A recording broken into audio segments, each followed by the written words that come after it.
Sem cortes, o cenário econômico do Brasil é de colapso para 2027. Essa é a perspectiva da Consultoria de Orçamento e Fiscalização Financeira do Congresso Nacional. Esse é o assunto para o nosso querido analista político, Guilherme Fiuza. Guilherme Fiuza, boa tarde, seja muitíssimo bem-vindo ao nosso Jornal da Oeste, sempre um prazer recebê-lo aqui. Alô, Geisiane, boa tarde, o prazer é todo meu. Fiuza, então quer dizer que tem aí esse colapso no cenário, mas o governo petista parece que está ignorando, hein? Eu me lembro, Geise, falando, né, olhando esse cenário e a tentativa, né, que a gente vê ao redor de se criar uma atmosfera de normalidade, né? A gente vê a imprensa, essa imprensa aí que faliu, mas permanece vestida de imprensa, né? Faliu moralmente, dizendo que a inflação está sob controle. Nós vemos economistas ilustres dizendo que não tem como cortar, não tem onde cortar. Isso me lembra um pouco, Geise, aquele cenário do governo Dilma, né? Ainda que a passagem do primeiro para o segundo mandato da Dilma, onde os fundamentos macroeconômicos estavam em dissolução, como aparentemente é o caminho atual, e nós ouvimos aquela famosa frase da Dilma: gasto corrente é vida. Era uma maneira assim de justificar com uma demagogia, né, supostamente social, a ideia de que você gasta como se não houvesse amanhã.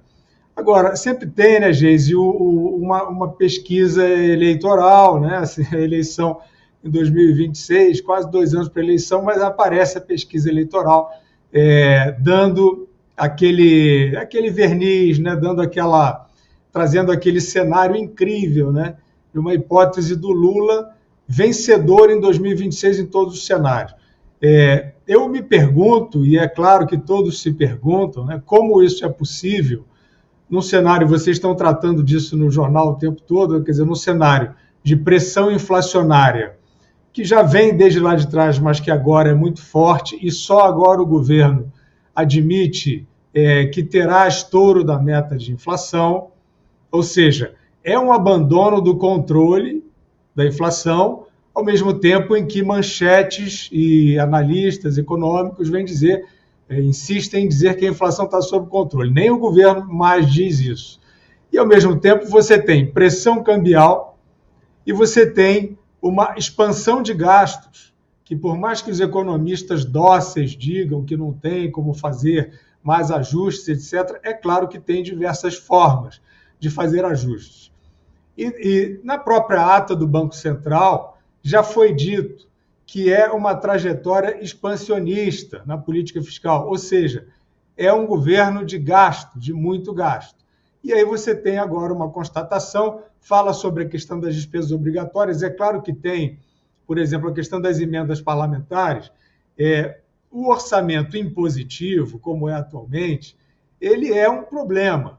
E esse orçamento ele foi apoiado por forças políticas de todo o espectro, né? E eu sempre desconfiei disso, porque o orçamento que é decidido pelo Congresso, que é aprovado, votado pelo Congresso, ele tem que ser autorizativo.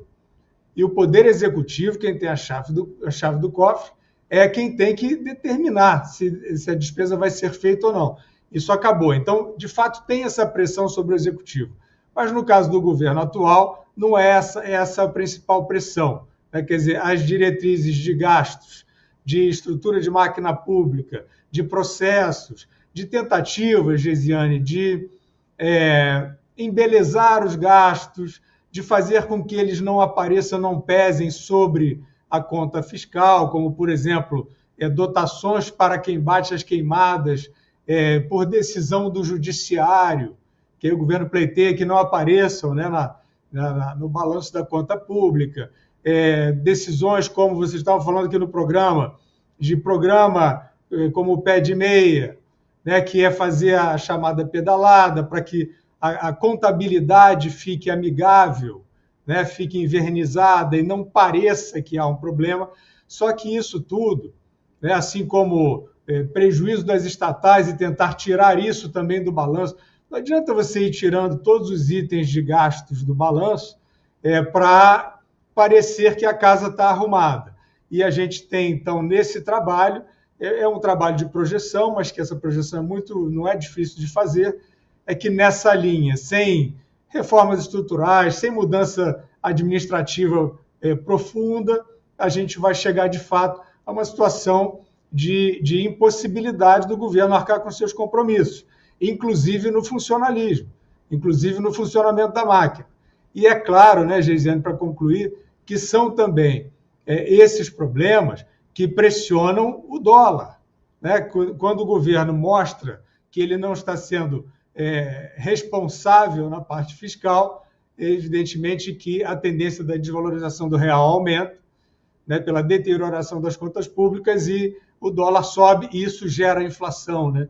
Então, a gente está, de fato, com uma casa muito desarrumada e, infelizmente, eu vejo, né, em boa parte aí dessa imprensa que não desistiu dessa propaganda enganosa e também de uma parte do meio acadêmico que se cala sobre isso, os responsáveis, aqueles que deveriam estar alertando e não estão.